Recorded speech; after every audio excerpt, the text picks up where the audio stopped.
How's it going, everyone? Just gonna make a quick video talking about rafters here.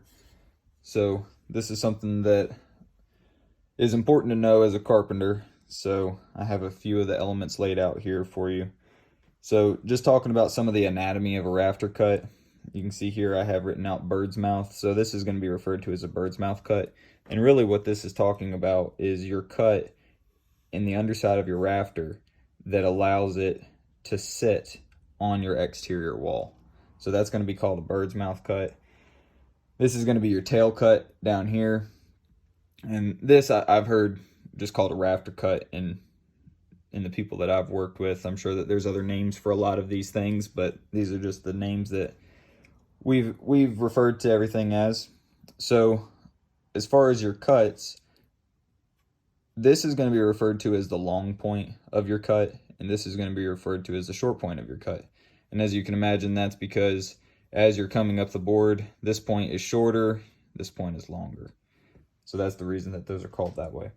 So what we have here is known as a 7/12 pitch roof. So basically what that means is every 7 inches of rise, you're going to get 12 inches of run. And that corresponds also to every 7 feet, you get 12 feet. Just depends on what your measurement scales are. So with a 7/12, your rafter cuts are going to be a 30-degree cut. So what I'm saying there is that this angle is going to be a 30-degree. So on a 30-degree, and these change per what the pitch is, but for a 30-degree, your undercut is going to be a 60-degree undercut. And basically what that means is if you set your square as though you were setting it at the top right here. So you have a pivot point, and we're going to set that right here on the long point of our rafter. So you can see square down the center of the roof, you're sitting on a 30-degree rafter cut. So that's the angle that your roof is out of your total 90-degree plane. However, when we go down here and we check our undercut, you can see that now that's 60 degrees. So that's basically what an undercut is. So working out the math for this is fairly easy. It's not nearly as complicated as people think. Really, the only measurements that you need are going to be your rise, your run, and your pitch.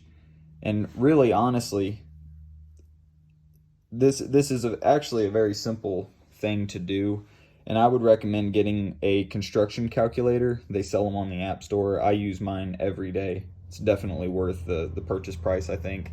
And you can also buy them. You know, a lot of the old school guys just carry the actual calculator itself around in their pouches with them. You can do either one, but it's a very handy tool to have. So basically what you're going to do is you're going to take, on your Construction Master Pro, you're going to put in 7 inches on your pitch, and then you're going to input 7 feet on your run. Now your run is this direction here. And that calculator then can spit you out your rise measurement and your diagonal measurement. Now, the number that you're really looking for when you're wanting to cut your rafters is your diagonal measurement. So what that is that is the point from your short point here of your bird's mouth cut. So your short point of your bird's mouth cut coming up to the short point of your rafter cut. Now, one thing that really is beneficial, I think, is to lay this out, especially if you're doing a new build, lay it out on the subfloor.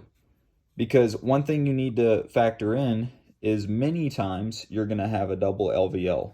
Now, the length is going to vary. Typically, they're going to be 16-inch LVLs, and they're going to be a double, maybe even a triple, just depending on the load.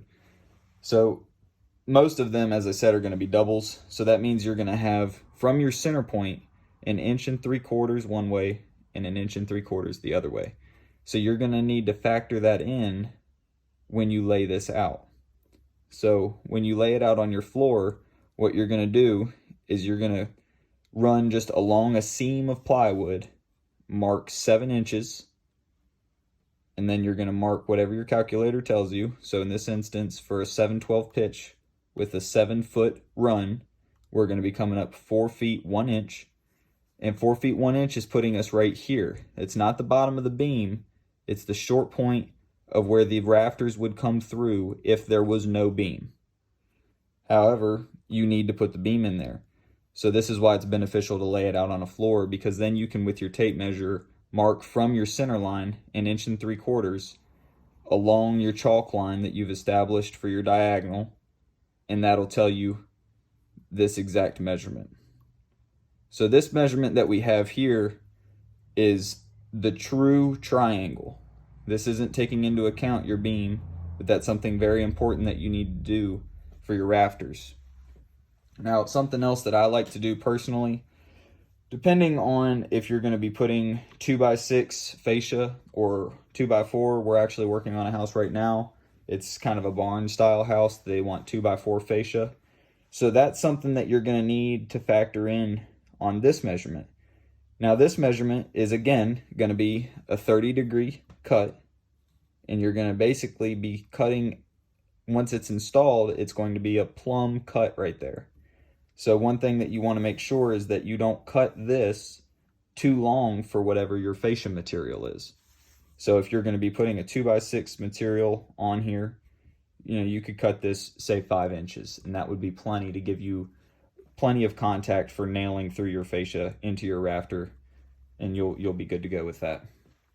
So again, not a very complicated concept. It takes a couple times to figure it out, but once you get it, it's really easy. The important things, again, to remember is you want to establish the center line of your roof, find your run to the inside of your wall, which is going to be the short point of your bird's mouth cut, and you need to know the pitch.